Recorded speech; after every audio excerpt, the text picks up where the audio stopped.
Cláudio, uma quarta-feira também agitada no meio político, como não poderia deixar de ser. E vamos abrir aqui, falando o Bastidores do Poder de hoje, com algo que a gente imaginava tratar ao longo do ano passado, né? Um bocado de tempo já a gente fala sobre ele. Marcelo Álvaro Antônio, ministro do Turismo, que balançou no cargo muitas vezes por causa daquelas histórias, denúncias de candidaturas laranja lá em 2018, mas hoje caiu. Mas caiu não por causa de denúncia de corrupção, não, mas caiu por fofoca, né, Cláudio?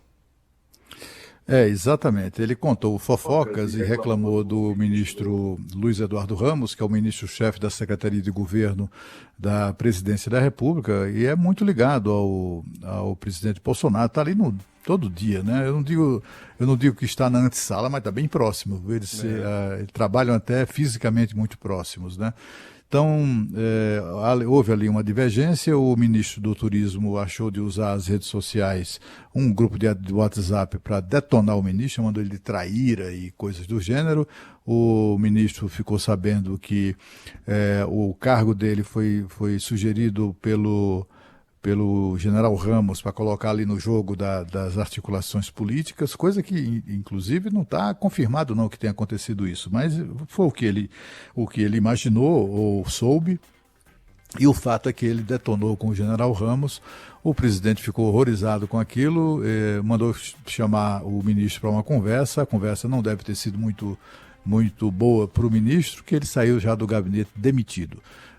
Foi ele saindo por uma porta e entrando pela mesma porta Gilson Machado Neto, que é o atual presidente da Embratur, é uma figura, um pernambucano muito querido do presidente da República. O sanfoneiro da live, sanfoneiro, né? Exatamente. Ele é uma pessoa muito alegre, né? Ele contagia o ambiente e tal.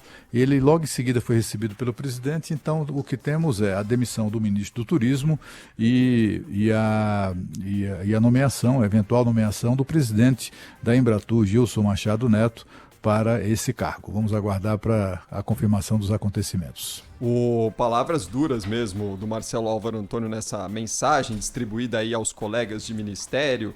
Disse que foi leal ao presidente da República durante a campanha em 2018, correu ali o estado de Minas Gerais, dormindo 4, 5 horas durante toda a campanha, tentando atrair correligionários, aí, pessoas que não acreditavam no Brasil melhor, mas não tinham Bolsonaro ali como uma figura para convergir o país nesse sentido, e que foi traído pelo ministro General Ramos por trás, pedindo o cargo dele, enfim, numa eventual negociação aí do ministro Ramos com o que ele, enfim, com o bloco do Centrão, enfim, são pontos que ele coloca aqui nesta longa carta em que ele ataca o secretário-geral da Presidência da República. Lana Canepa, boa tarde, tudo bem? Olá, ótima tarde para vocês, Cláudio Humberto, Cris Panvec, para os nossos ouvintes.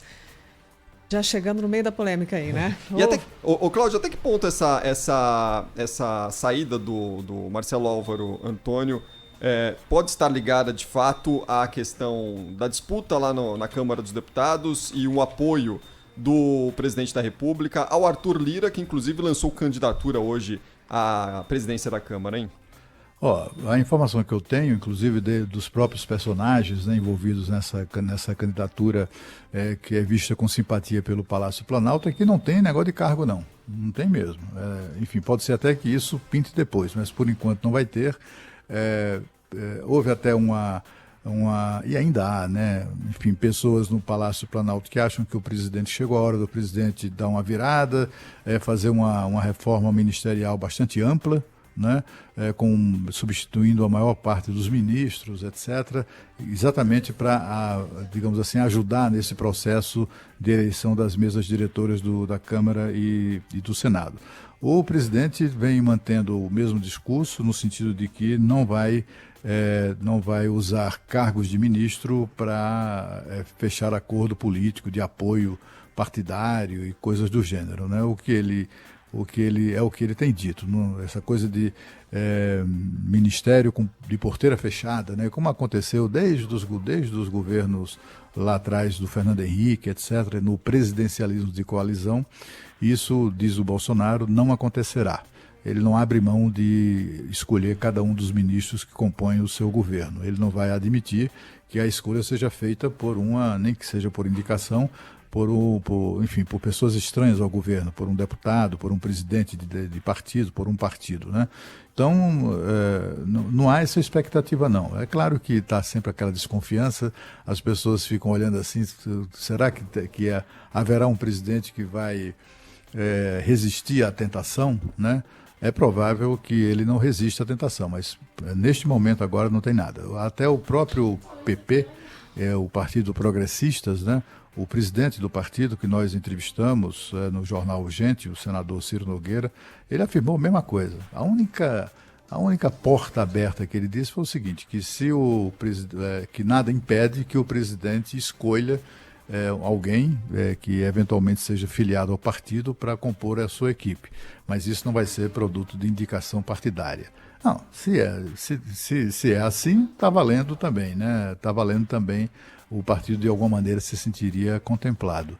Mas, por enquanto, não tem não. Agora, sem dúvida nenhuma, na hipótese de uma reforma, do tamanho que tiver a reforma, uma eventual reforma ministerial, a primeira cabeça a rolar, sem dúvida nenhuma, é de Marcelo Álvaro Antônio.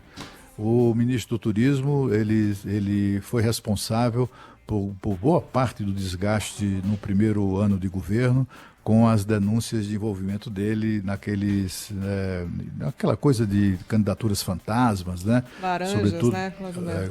Laranjas, lá no seu estado, Minas Gerais, foi desgastado. O presidente correu, inclusive, o risco de bancar a manutenção dele no cargo, porque na cabeça do presidente isso tinha a ver com uma vontade da imprensa, que isso foi denunciado por um jornal, e ele, é claro, achou que aquilo ali era algo que o jornal não ia demitir ministro dele e tal. E foi mantendo o cara, mas de qualquer maneira foi uma aposta que ele fez, que custou muito alto, teve um preço muito elevado para o governo. Esse camarada tem uma particularidade. Eu sempre desconfiei de um político que os três nomes dele, né, são todos prenomes, né? Marcelo Álvaro Antônio. E aí eu descobri que esse não é o nome dele. Ele tem o nome verdadeiro dele é Marcelo Henrique Teixeira Dias. Onde ele arranjou esse Álvaro Antônio, não sei. Mas, enfim, de qualquer maneira, é uma figura estranha mesmo, né? É um pseudônimo, e aí agora é importante também destacar que, com pseudônimo ou não, a investigação contra ele, que foi acusado de coordenar um laranjal ali das candidaturas femininas, porque a gente sabe que a Justiça Eleitoral determinou que 30% das candidaturas dos partidos têm que ser femininas, e ele, coordenando o PSL no estado de Minas Gerais, teria comandado um esquema para desviar os recursos das candidaturas femininas, usar essas mulheres como laranjas para, na verdade, distribuir a grana de outra forma dentro do partido. Essa investigação, a pedido do Ministério Público de Minas Gerais, foi aberta, o processo foi parar no Supremo, porque ele tem mandato, e não deve, pelo menos por enquanto, sair de lá. Tem a nova regra, né? Porque fato ocorrido antes dele estar no cargo de ministro, será que não vai para a primeira instância? A defesa dele pediu para manter no Supremo, o relator é o ministro Gilmar Mendes.